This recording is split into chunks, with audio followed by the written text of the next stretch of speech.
Well, this is Saturday, September the 13th, and you have entered overtime, where tonight we're just going to have some fun. Now, she doesn't cooperate with us often, as you well know, but when Mother Nature comes through, she flat out delivers. Baseball historians will refer to such hit or miss, all or nothing phenomena as the Pete Incaviglia property of inequality, but I certainly digress.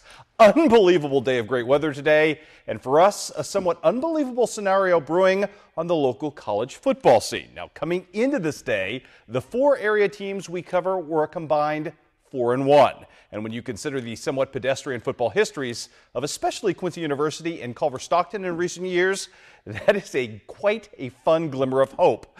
Teaser reality, you ask? Well, with the second week now in the books, the results were today very, very mixed. Let's start you off on the hill at Culver Stockton. Culver trying to go to 2-0, taking on St. Mary today. The defense set the tone earlier in this one, ending St. Mary's first possession with a forced fumble. The recovery here, yeah, get on it, Josh German. It's right there under your feet. That would not net a touchdown, but here comes the Culver Stockton defense again. This time, Jeff Treadway coming up with the INT, and the Wildcat offense is about to catch up. How about a juggling act right here by Nick Hill? This guy catches everything. That puts the opportunity for points on the foot of Eric Zamudio. And Zamudio about to do some work here from 28 yards away, booting home the field goal to make it 3-0 in favor of the Cats.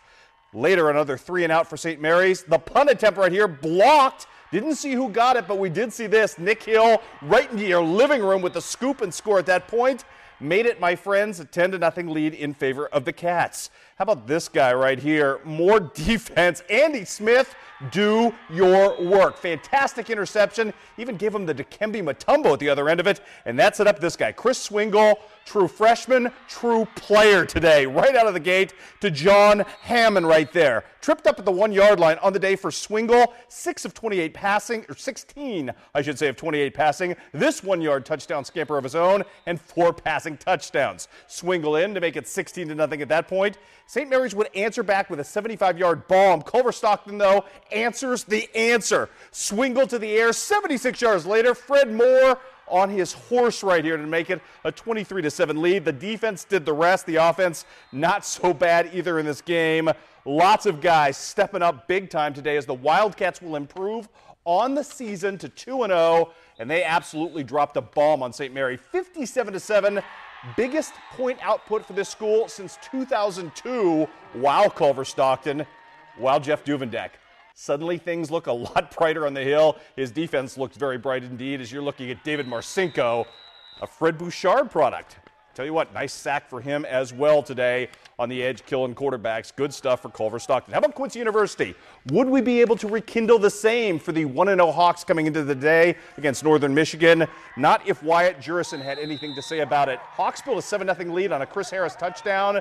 Then it would be Northern Michigan scoring 31 unanswered points, 2 of them by Jurison, back-to-back here to make it 28-7 at that point. As I mentioned, 31-7 when Nick Lonergan finally got the offense back rolling in this one.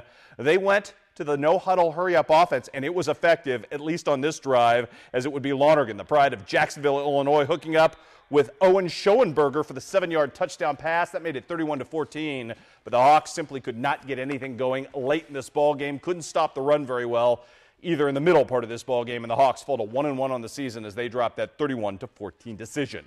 Elsewhere in regional local college football for you GLVC fans looking ahead, Truman State a winner today, although it was not easy against Langston. Final count in that one was 17-12. Now I'm going to caution you, this is indeed a football and not basketball score from Illinois College, but in triple overtime tonight, the Blue Boys dropped their first game of the season to Rose-Hulman. That final 74-68 again in triple overtime.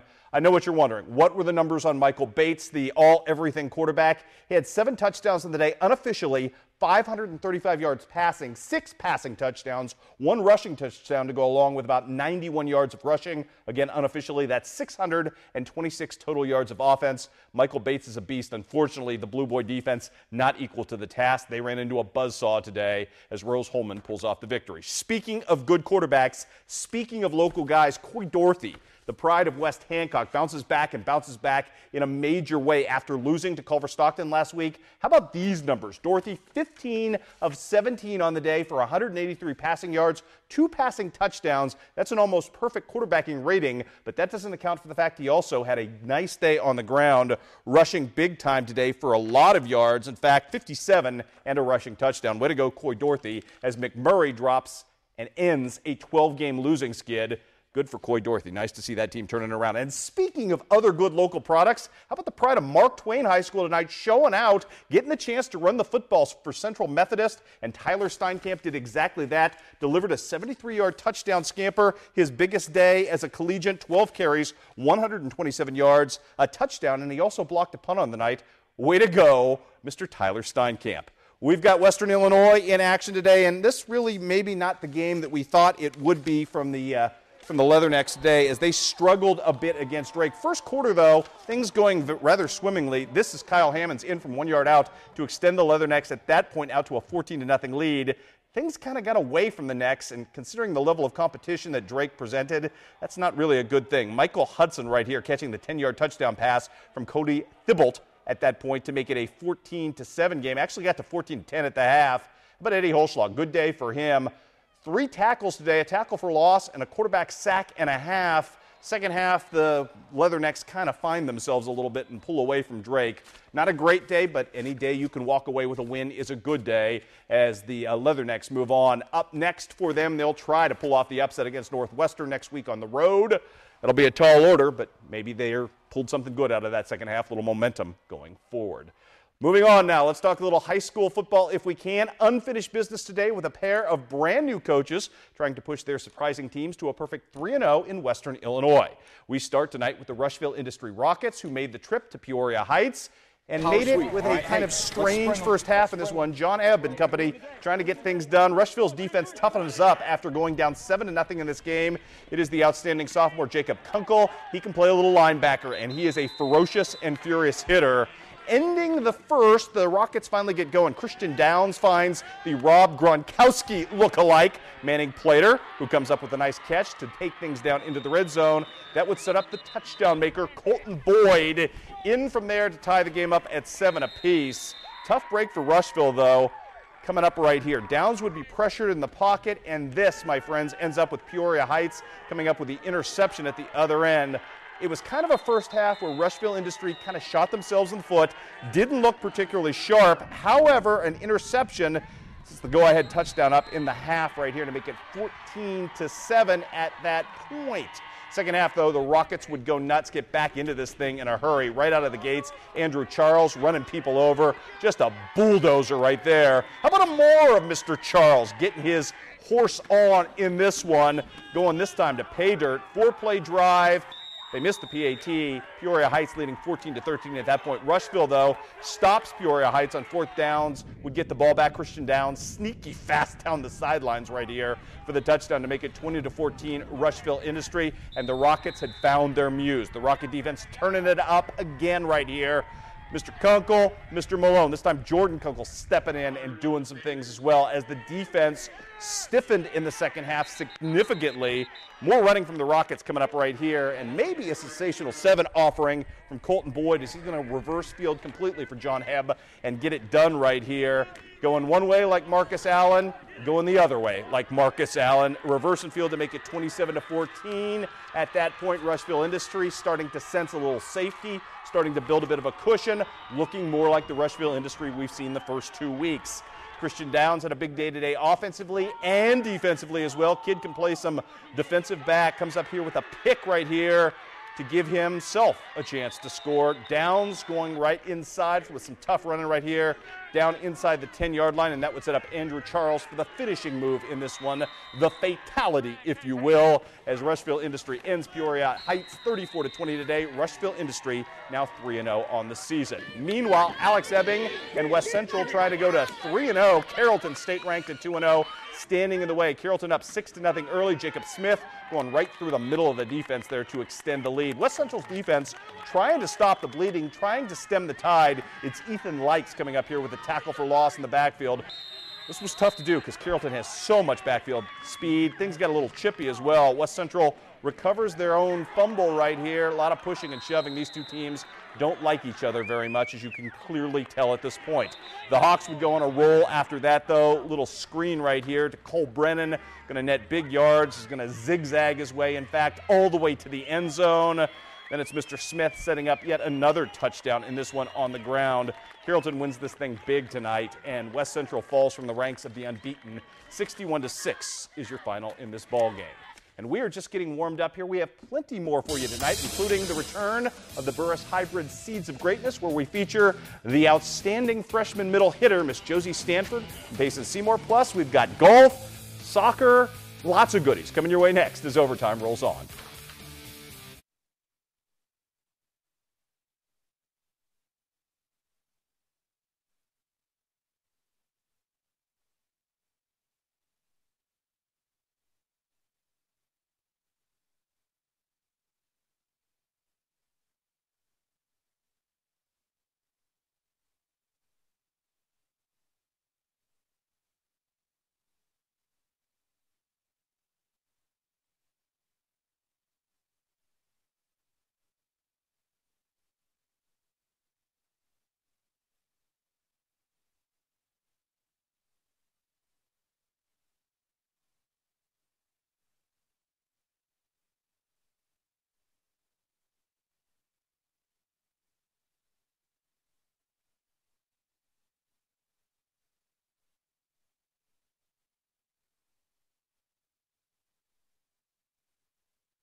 You're watching KHQA Overtime with Chris Dewar. Brought to you by Con Communications. And welcome back to Overtime, everybody, and thank you so much for staying up late with us tonight. You know, it isn't often around here we get to preface our high school highlights thusly, but in fact, your showdown this afternoon between Quincy High School and Chaminade pitted a pair of nationally ranked programs, in fact, top 20 programs in the nation, head-to-head. And for the undefeated Blue Devils, riding high off a last-second win over Q&D Thursday, the ultimate litmus test to see just where they stood against the uber elite today. Chaminade Quincy High School battle to a scoreless tie all the way through regulation, all the way through 2 overtimes, and then it goes to penalty kicks. And you can argue all you want about the fairness or unfairness of settling a game this way. All I know is what Quincy High did the first 90 minutes, well, much longer than 120 minutes that Quincy High played heads up with Chaminade. But the Blue Devils do ultimately lose in PKs. Final count in that one in the PK version was 4-3. So Quincy High School drops their first game of the season, falls to 6-1-1. But I tell you what, the Blue Devils certainly acquitted themselves well and have a lot to be proud of. Quincy Notre Dame trying to bounce back from that loss. Not a lot of scoring in the first half. In fact, none. You know what, though? Aubrey Reese decides he's had enough of the tomfoolery, doesn't like getting pushed, throws a kid off of him, and throws one into the back of the net, which touches off a 4-goal assault from the Raiders in the second half. You know what Greg Reese actually said on the sidelines? If we could just kind of break the seal and get out of the funk, we'd be fine. He was absolutely right. Jabot, down from what they usually are. Very good program usually. Today, don't think they were anywhere near their level of state competition. Quincy Notre Dame gets it done and gets back off the schneid with a 4-1 victory today. Take a look at some scores to pass along on this day. Volleyball today.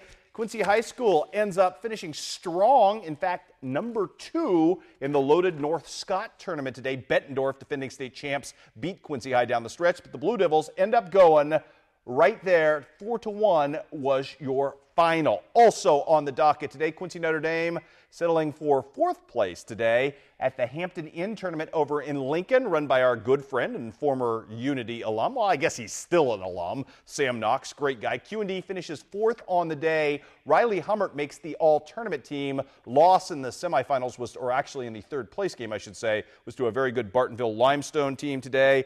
I mentioned Riley Hummert. I counted her with 31 total kills on the day. The junior makes the all-tournament team, as I mentioned earlier. Also, Holy Trinity picks up its first loss of the season, but there's a caveat to that.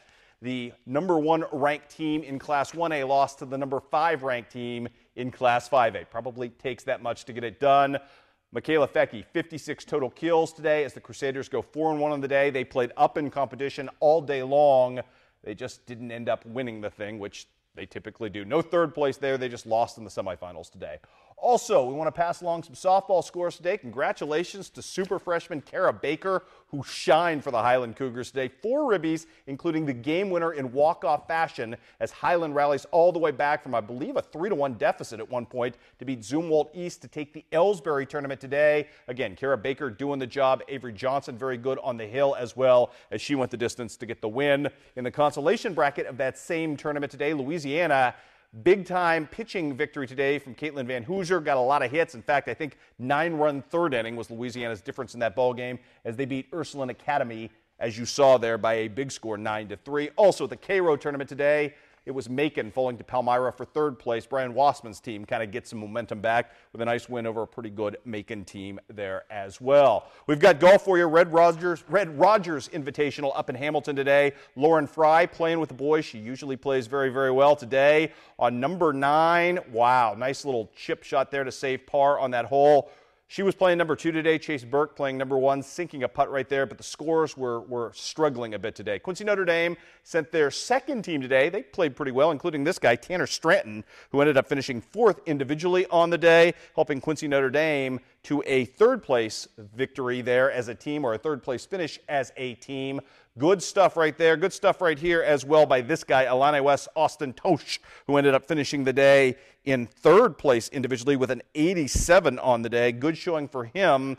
More to come right here. Pittsfield's own Peter Greening, not the best of days for him. Nice putt right here, though, on 17 to get up and down for par.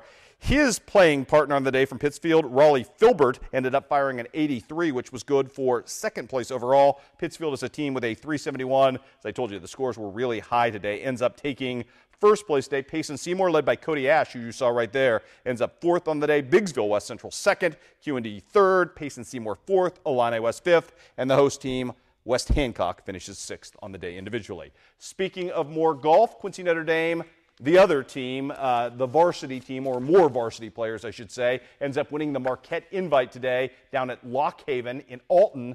Quincy Notre Dame fires a 311 as a team. Drew Eaton leading the way there with a 74. Adam Hudson also medaling today with a 77. Good balance from the Raiders in that one.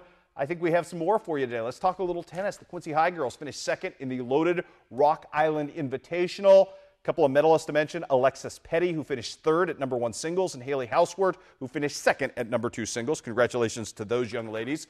As well today, we want to talk about Nikita Berger. She is her own team, the only tennis player, at least at the varsity level at Mendon Unity. She goes to the Mattoon Invite as an individual, ends up taking 2nd place at the number 1 singles division, losing to the top seed there. Nicely done, Nikita.